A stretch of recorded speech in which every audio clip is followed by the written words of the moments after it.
আসসালামু আলাইকুম ভিউয়ার্স, আশা করছি আপনারা সবাই সুস্থ এবং সুন্দর আছেন।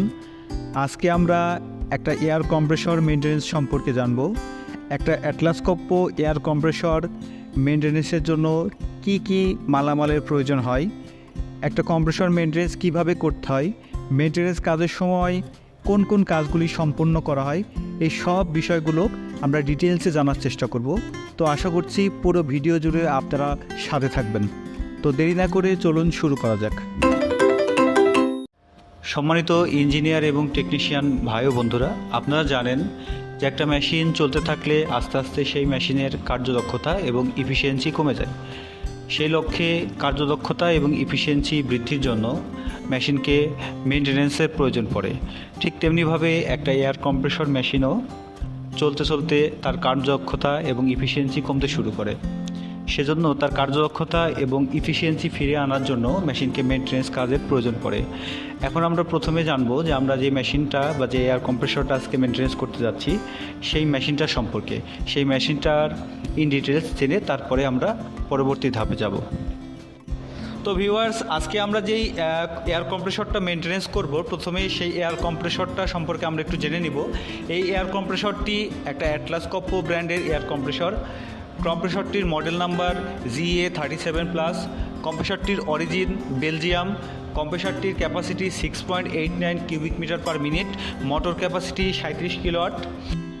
তো ভিউয়ার্স, এখন আমরা জানবো যে এই কম্প্রেসরটি মেনটেন্যান্স করার জন্য কী কী মালামালের প্রয়োজন পড়ে বা মেনটেন্যান্স করার সময় কী কী মালামাল চেঞ্জ করা হয়।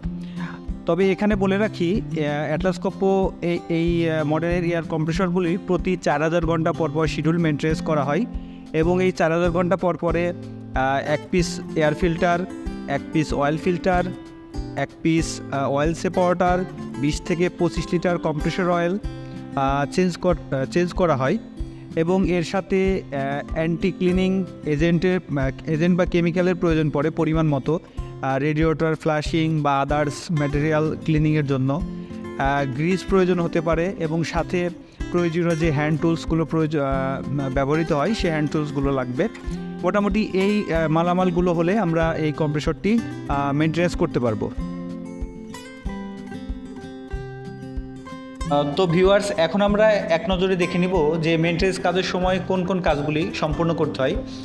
অয়েল ফিল্টার পরিবর্তন করতে হয়, এয়ার ফিল্টার পরিবর্তন করতে হয়, অয়েল সেপারেটর পরিবর্তন করতে হয়, অয়েল ট্যাঙ্ক ক্লিন করতে হয়, রেডিয়েটর ফ্ল্যাশিং করতে হয়, রেডিয়েটরগুলি ক্লিন করতে হয়, সমস্ত হোস পাইপ ক্লিন করতে হয়, মোটরের ক্যানোপি, বডি ইত্যাদি ক্লিন করতে হয়, সমস্ত ইলেকট্রিক্যাল কানেকশন চেক করা হয়। মূলত এই কাজগুলোই খুব সুন্দরভাবে এবং নিখুঁতভাবে সম্পূর্ণ করতে হয়। আমরা অলরেডি অয়েল ড্রেন দিয়ে অয়েল ট্যাঙ্কিটি ক্লিন করে ফেলেছি।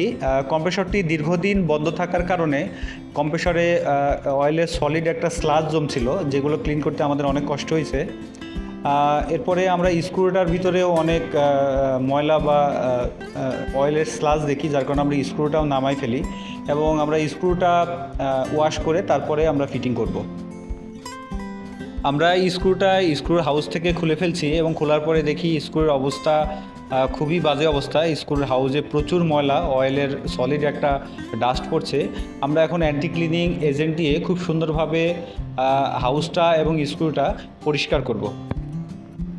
স্ক্রু এবং স্ক্রুর হাউজিংটা মোটামুটিভাবে আমাদের ক্লিন করা শেষ, সেজন্য আমরা স্ক্রুটা এখন ফিটিং করে রাখছি। কম্প্রেসরটি দীর্ঘদিন বন্ধ থাকায় প্রত্যেকটা ইকুইপমেন্ট এবং প্রত্যেকটা পার্টসে প্রচুর পরিমাণে ব্লকেজ এবং সলিড একটা ডাস্ট পড়ছে। ঠিক তেমনিভাবে অয়েল স্টোভ ভাল্বটার অবস্থা খুব একটা ভালো না। এখন আমরা এটাকেও খুব সুন্দরভাবে ক্লিন করে তারপর এটাকেও ব্যবহার উপযোগী করে তোলার চেষ্টা করব।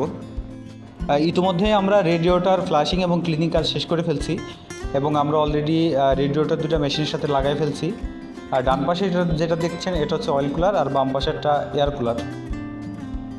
আমরা already radiator flushing, screw wash, fitting ইত্যাদি কাজ শেষ করে ফেলছি। এখন আমরা থার্মোস্ট্যাট হাউজিং এবং থার্মোস্ট্যাটটা সুন্দরভাবে ক্লিনিং এবং চেক করে দিচ্ছি যাতে কোনো সমস্যা না হয়। আমরা এখন সিস্টেমের সমস্ত ইলেকট্রিক্যাল কানেকশনগুলো সুন্দরভাবে চেক করে নিচ্ছি যাতে কোথাও কোনো লুজ বা কোনো সমস্যা না থাকে। সেই সাথে মোটরের পাওয়ার কেবলটা টার্মিনালটাও ক্লিন করে নিচ্ছি। তো ভিউয়ার্স, পরিশেষে এই কম্প্রেসরের মেইনটেন্যান্সের জন্য আমরা কী কী করলাম সেগুলো আরেকবার আমরা দেখে নিতে পারি। চলুন দেখে আসি।